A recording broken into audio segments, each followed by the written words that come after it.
Gender.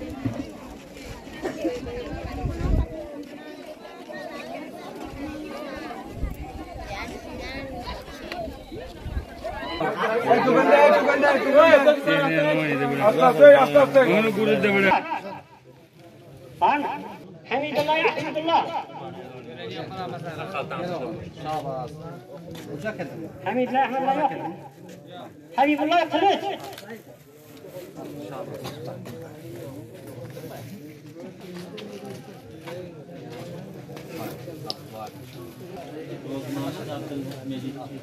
قارئ في السماء قارئ في السماء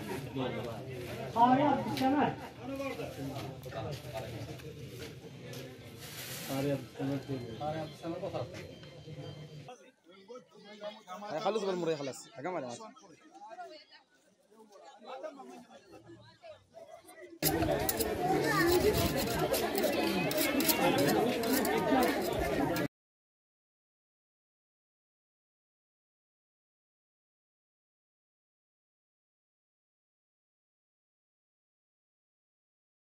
Bismillahirrahmanirrahim. Umut Kervanı Vakfı olarak 2022 yılında Kurbanınız Umut Olsun temasıyla bizler çalışmalarımızı başlattık.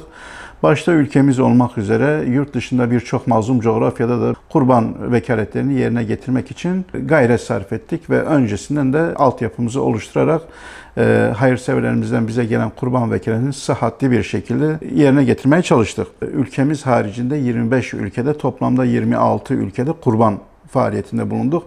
Özellikle Afrika'nın yokluk ve açlıkla boğuşan ülkelerini tercih ettik ve yaklaşık 20 Afrika ülkesini bu kurban vekaletini yerine getirmeye çalıştık. Son zamanlarda açlıkla boğuşan kardeşlerimizin yaşamış olduğu Afganistan'da ciddi bir manada bizler kurban faaliyetinde bulunduk.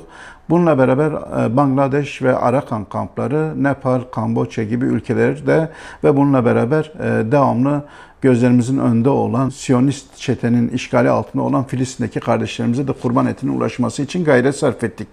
Diğer tarafta da yine açlıkla boğuşan, bir deri bir kemik kalmış olan Yemenli kardeşlerimiz için de kurban faaliyetine bulunduk ve orada da kurban vekaletlerimizi yerine getirdik.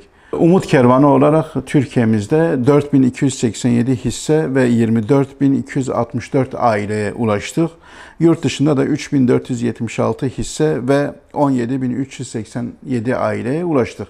Tabii ki bunları yeküne vurduğumuzda yüz binlerce insana ulaştık ve yaklaşık 167 ton kurban eti gönüllülerimiz tarafından tespitli olan özellikle Türkiye'deki ailelere dağıtıldı. Yurt dışında da özellikle zaten kırsalda olan, çadır kentlerde olan yetimhanelere ve bununla beraber medreselere bu kurban bağışı yapıldı. Kurban Bayramı'nda faaliyete bulunurken sadece kurban vekaletiyle yetinmedik. Bununla beraber yüzlerce çocuğumuzu hem yurt içinde hem de yurt dışında onlara bayramlık giysi giydirdik ve bununla beraber birçok kardeş ailemize de nakdi yardımda bulunduk. Kurban döneminde bizlere bağışlarını yapan tüm hayırseverlerimize ben çok teşekkür ediyorum. Çok güzel hayırlara vesile oldular. Çünkü bir yıl boyunca sofralarına et gitmeyen ailelerimiz var. Biz buna şahit oluyoruz. Dolaplarını açtığımızda hiçbir şey olmayan kardeşlerimiz var, yetim ailelerimiz var, muhtaç ailelerimiz var. Kurban döneminde bizleri yalnız bırakmayan tüm üye ve gönüllerimiz birçok işlerinden feragat ettiler ve bu hayırlı işlerde önce olarak koşmaya çalıştılar. Gidip sevdikleriyle bayramlaşmadılar ama gelip bir yetimin sofrasına, bir muhtacın sofrasına kurban eti götürmenin sevincini yaşatmanın gayreti içerisinde oldular. Ben özellikle burada da onlara çok teşekkür ederim. Rabbim kendilerine kat ecirler versin. İnşallah yıl boyunca da yine biz ailelerimize gerek kırmızı et olsun gerekse beyaz et olsun dağıtımında bulunmaya çalışacağız ve 365 gün boyunca ihtiyaç sahiplerini gözetmeye gayret sarf edeceğiz hayırseverlerimizin destekleriyle.